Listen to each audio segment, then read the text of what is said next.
let's talk about Serena Williams, hashtag GOAT.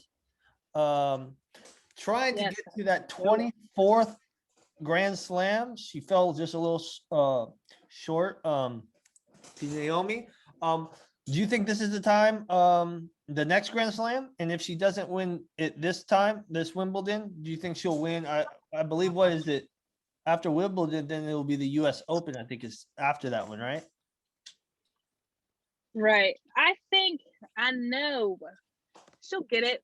She'll get it at Wimbledon because, and I say this because everyone else is going to be focused on representing their country for the Olympics, and Serena already has her gold medals to account for, so she doesn't even have to focus on that.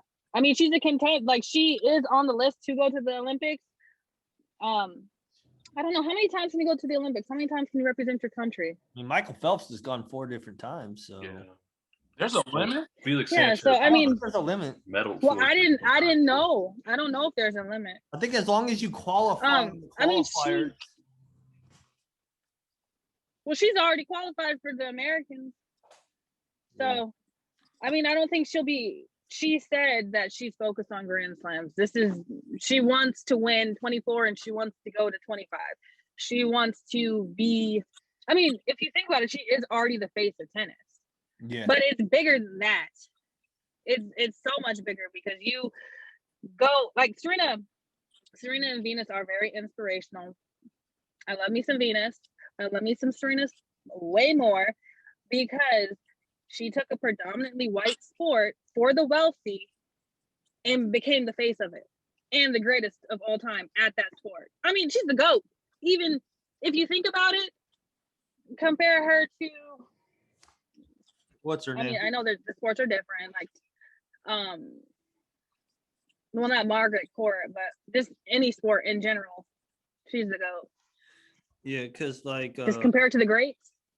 Yeah, you can throw up there with Tom Brady. I'm okay with that. Yeah, Tom. Yeah, yeah. Michael Jordan. Yeah. Mm-hmm.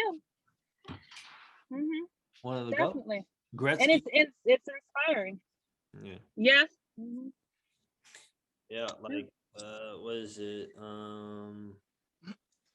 Yeah, I think it's more of her getting healthy, and once she's healthy, I just think as long as she stays healthy, because like you said, she wasn't fully. Yes. I think if she was fully healthy, she would have won that match, and then she would have won the Australian Open. Grass is a little different, right? A little more sliding compared to hardcourt. More sliding and and your serve doesn't matter. It's all about placement. It's all about placement and movement and how your game is suited for that particular surface. So Naomi Osaka's her game is suited for hard courts. You have Serena and Ashley Barty and Simona Halep, whose games are suited for grass courts because it's a little slower too. The ball's not traveling as fast once it hits the grass. It's slower. So it's more work. Whereas you're on a hard court, it's just going to travel, it's going to bounce, and you don't really have to do much to get it. Unless they hit like a drop shot or something. Who would you say is the best at both of them? Best surfaces?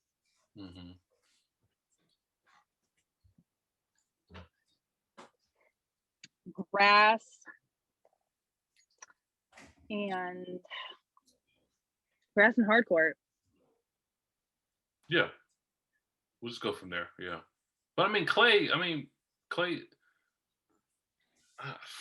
heavier. Yeah.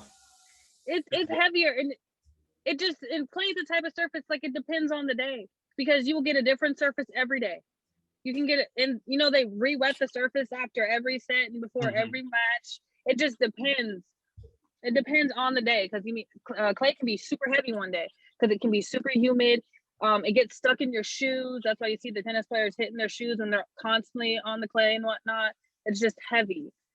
It's hard. It's like, I wouldn't say like beach volleyball, like when you're running in the sand and stuff, not as deep, but it feels like that when you're playing. And then the recovery time. Yeah, and recovery time, you're going to need way more recovery time for that. It's just harder. So who would you say like goes in between all three surfaces the best, like competitively? Okay. I'm gonna say Serena for everything, I mean, but yeah, I would say Simona. I would say Simona Halep. She's good on every surface. Yeah. Her game suits every single surface. Simona Halep and Ashley Barty. Okay.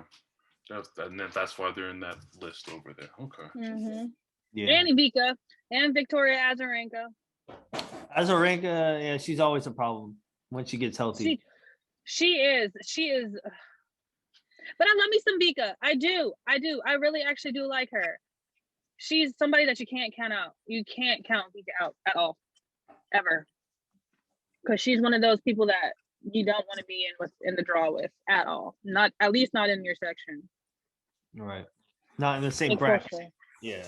No, especially when she's healthy. Yeah. And she just found her game last year. Just got it back. So I definitely think she has two Grand Slams. I definitely think she'll get a couple more before she's done, as long as she can keep her game back where it is now, right? Yeah, as long as she can continue to be healthy. And then she didn't play a lot. She didn't get a lot of match play because she was going through all that stuff with her ex. I don't even think she got married. Just her ex-boyfriend, her baby daddy, all the court drama and stuff with custody battles and whatnot. So she did miss a lot of tennis. Yeah. So that's crazy. Yeah, definitely. What do you think, Drew? When do you think she's getting it? Because it's a matter of when, not if. I agree with that. It's a matter of when. I think she'll kind of get it. I don't know. It has to be on the low, kind of like when Tiger got his last major when they at the Masters. Yeah. When you weren't expecting it. Yeah. So which could be this one. We don't know. She's 7, but she just moved up 4 points, was it, or 4 places?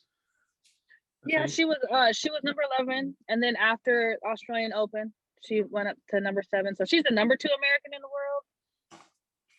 But and also, if you think about it, she doesn't play that much. Her schedule is centered around the premieres that she has, the mandatory premieres that she has to go to as a player, and then the rest are just Grand Slams. Yeah, and she had in the Australian Open, she had a tough road to the semifinals.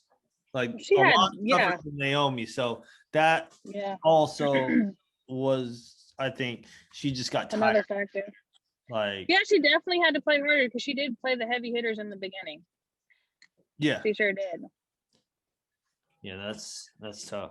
And she's 39, so I mean, I don't imagine her hitting every single tourney, So right. She back in 2015, after she lost the U.S. Open, that's when she stopped. Like, she just stopped her season right after the U.S. Open just to recover and spend time with her family. Right. Yeah. It's good though. Yeah, definitely. What about you, D? When do you think it's gonna happen? I think she does what she's doing. What any prolific greatest of all time player does. You focus on the important games, not the smaller games. Like kind of like how Braun does. He'll like shimmy through the season. Then when playoff mode comes, when it's time to activate playoff mode, it's just turn up time. And like when you're 39, like that's like, to be playing in any sport to the age of 39 is ridiculous. I don't care if you're playing softball. That's crazy. Because like it's like your body reaches a certain point to where repair time is a lot longer. It's like when you get a laptop. Like if I buy a MacBook in 2021 right now, it's not gonna hold this. It's not gonna be the same in 2023. You know what I'm saying? But the upkeep, I take care of it and I treat it right.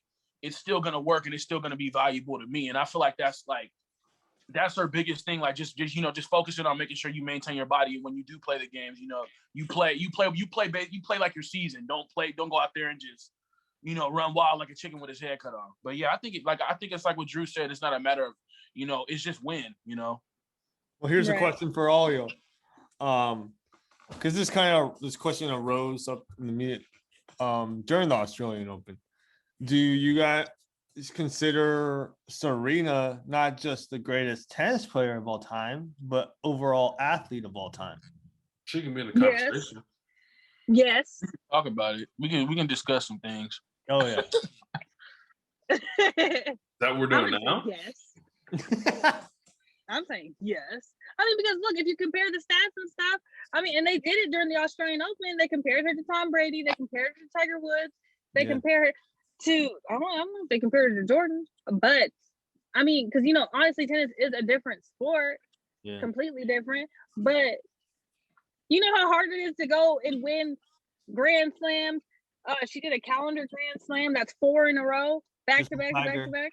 Yep, Tiger did that in 2000. I got one question though. This is why I don't really like these greatest of all time conversations for this simple fact. There's no set list on what you rate somebody that's the greatest of all time. Everybody has these conversations. Jordan, Bron, Kobe, Tiger, all these, like, we have all these conversations, but there's no like go-to list to like acclimate these people on. Oh, is it just because they're just, is it strictly based on the sport? Is it how they impacted the culture? Is it how much money they got? Are they the face of their sport? Like, there's really no set list on how to rate these people to put them in order. They either like I just feel like she's definitely in the conversation without being said, but it's like until we have a set list, is the conversation really worth having? Because like you said, it's two totally different sports. Right. And you're saying all these people are the greatest of all time, so it's more so like tomato potato. Like these are two different. Like, it's a starch, it's a vegetable. Like, how can I really compare? You know what I mean? Yeah. Yeah, you're right. I mean, and each person that has been amazing at their particular sport has inspired, different people, like little kids, adults, teenagers in that particular sport as well. Like, I mean, and if you base it off of money, then it would be Roger Federer, because he's made $1 billion already just off of tennis and sponsorships, and he doesn't have as many Grand Slams as Serena. Yeah, $1 billion. I mean, tennis, you make a lot of money. He made $1 billion? Because and I was just telling Tony, $1 billion. I feel like outside of Federer, Nadal, and Djokovic, that dude, the rest of the league is basically like, as far as the viewer goes, it's almost like WNBA basketball. Like, people just don't watch it, men's tennis like that. Like, more people watch women's tennis than men's, and it's, I mean, that's hilarious. That's mad funny. It's true. It's true, because it's like, you have the same 3 people winning majors everything. I mean, Djokovic wins 3 out of 4 freaking majors a year. Right. And and Nadal wins clay every year. Ain't nobody touching Nadal on clay. He wins every single year. And then you got Djokovic winning the Australian Open every year consistently, and then the US Open. And then Roger will slide in maybe and win grass. So it's just like, it's boring. And then women's tennis is just like, but it's boring without Serena. But here's the thing. Serena was great for the sport because, I mean, for several reasons. Like, I've seen I've only watched maybe 1, 2, 3, maybe 5 times I've sat down and watched tennis. They were they were all Serena matches. Let me not cap. I've never watched a men's match. Oh man, never. Never. And I don't think I ever will. Especially Federer and Nadal. I mean, it's obviously too late. Well, not really too late, but when they were both like pinnacle, like it was like you're watching 6 hours. That's how long. Right. Who has time for that? That's the fourth of the day. That's what I'm saying, bro. There's something called DVR, bro. The only tennis player, as far as males are concerned, that I've ever heard of, and this is only because I heard it in a song, and I wanted to figure out who it was. It was Andre Agassi. And then when I found out who he was, I found out he had a pair of Nikes, and I looked him up. I'm like, oh, these is kind of hard. And then that's it. Yeah, Agassi is good. Agassi is good. Well, so I want to take this time to thank our special guest, Shai Ferguson, for joining us today. Thank you for having me. Always good to have special guests.